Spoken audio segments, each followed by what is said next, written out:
Budget की announcement के बावजूद अभी तक ये बेयकीनी पाकिस्तान में ख़त्म नहीं हुई कि इंटरनेशनल मॉनेटरी फ़ंड वो पाकिस्तान में प्रोग्राम बहाल कर रहा है या नहीं बहाल कर रहा। इस बेयकीनी का सज़ा और उसका नतीजा ये है कि पाकिस्तानी रुपए के ऊपर एक दबाव वाली कैफियत बरकरार है। एक्सटर्नल सेक्टर के ऊपर ये तहफ़्फ़ुज़ात लोगों के दिलों में मौजूद हैं कि आइंदा माली साल के अंदर जो हमने बैनुल-अक़वामी कर्ज़े वापस करने हैं, पाकिस्तान ने दूसरे ममालिक से जो कर्ज़े लिए हुए हैं उनको जो वापस करना है, उसके लिए वसाइल कहाँ से आएंगे। एक अंदाज़ा ये है कि हमें हर साल अगले 3 सालों में 22 से 25 अरब डॉलर चाहिए इंटरनेशनल डेट सर्विसिंग की मद में। और ये 22 से 25 अरब डॉलर का एक हिस्सा तो कुछ कर्ज़े हमने चाइना और सऊदी अरब से लिए हुए हैं, वो रोल ओवर करके पूरा कर लेंगे, लेकिन फिर भी हमें एक ख़तीर रकम चाहिए होगी, 10, 12, 14 अरब डॉलर हर साल चाहिए होंगे ताकि हम कहीं डिफ़ॉल्ट ना कर जाएं।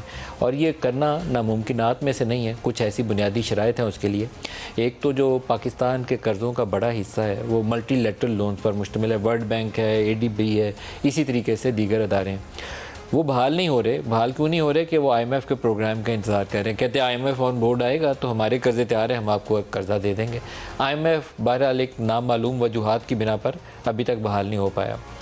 उसके एक और सज़ा जो हमें नज़र आती है फ़ौरी तौर के अंदर पाकिस्तान की इकॉनमी को भी और पाकिस्तान के लोगों को भी, रिमिटेंसेस की मद में पिछले साल पाकिस्तान को कम व बेश 31 अरब डॉलर हासिल हुए। जो गैर मुल्क में मुकीम पाकिस्तानी हैं उन्होंने जो रकूम पाकिस्तान भेजी वो अब 31 अरब डॉलर से गिर कर इस साल एक अंदाज़ा ये है कि 27 अरब डॉलर या उससे कुछ ज़ायद रहने की तवक्को है।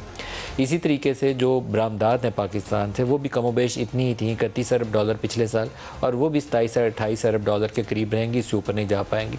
तो हमने 7 अरब डॉलर के करीब इस साल गवा दिया है, इसलिए कि हमने इंपोर्ट्स को बहुत ज़्यादा कंप्रेस किया, दबा के रखा।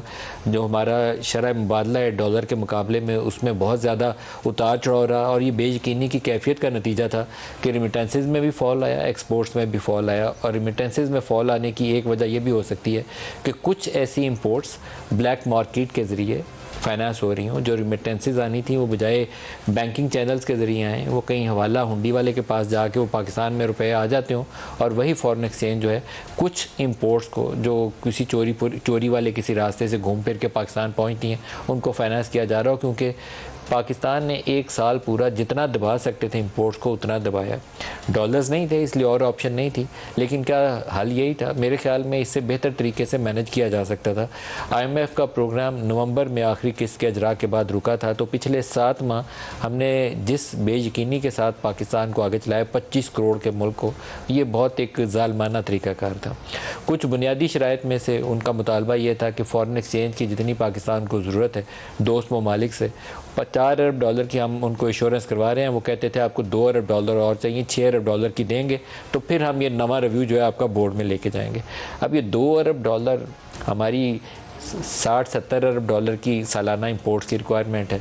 30-31 अरब डॉलर हम बरामदात भी करते हैं, 30-31 अरब डॉलर की रिमिटेंसेस भी आती हैं, तो 2 अरब डॉलर नहीं पाकिस्तान को मिला। अंदाज़ा करिए पाकिस्तान जैसे मुल्क को 2-2.5 अरब डॉलर चाहिए। तो इसलिए मेरे इसके ऊपर काफ़ी शदीद किस्म के तहफ़्फ़ुज़ात हैं। इन्फ्लेशन एज ए रिज़ल्ट, क्योंकि डिवेल्यूशन बहुत हो रही थी, गिरता जा रहा था, रुपया गिरता जा रहा था, तो इम्पोर्टेड इन्फ्लेशन बहुत पाकिस्तान में आ गया। उसको कंटेन करने के लिए हमने जो पॉलिसी रेट है स्टेट बैंक का उसको 21% के ऊपर ले गए हुए हैं। तो जो सालाना बुनियादों के ऊपर हम 3-3.5 हज़ार अरब रुपया इंटरेस्ट पेमेंट्स में देते थे, वो अगले साल जो जिसका बजट का ऐलान किया गया है उसमें 7,300 अरब रुपया हमने इंटरेस्ट पेमेंट्स की मद में रखा है। जो फेडरल गवर्नमेंट के नेट रेवेन्यूज़ होंगे वो इससे कम होंगे, तो हम बैंकों से मज़ीद पैसे उधार लेंगे बैंकों का कर्जा चुकाने के लिए। तो ये सस्टेनेबल हम नहीं रहे, इस स्ट्रक्चर के अंदर पाकिस्तान अब सस्टेनेबल नहीं है। तो हमें कुछ बुनियादी इश्यूज़ को एड्रेस करना है, और बुनियादी इश्यूज़ यही हैं कि आपकी रेवेन्यू इतनी हो कि आपका खसारा सस्टेनेबल लेवल पे रहे, आपको बरामदात बढ़ानी है। 5-7 अरब डॉलर अगर पिछले 15-20 साल का हिसाब हम रखें ना, पिछले 70-75 सालों से छोड़ दें, सिर्फ 15-20 साल का हिसाब रखें, तो 5-7 अरब डॉलर सालाना की हमारे पास फॉरेन एक्सचेंज की कमी रह जाती है, जिसकी बिना के ऊपर पाकिस्तान का रुपया गिरता जा रहा है और हम उसको संभालने के काबू नहीं है। और यही सूरत हाल ने पाकिस्तान के लोगों की ज़िंदगी जो है बहुत मुश्किल कर दी है।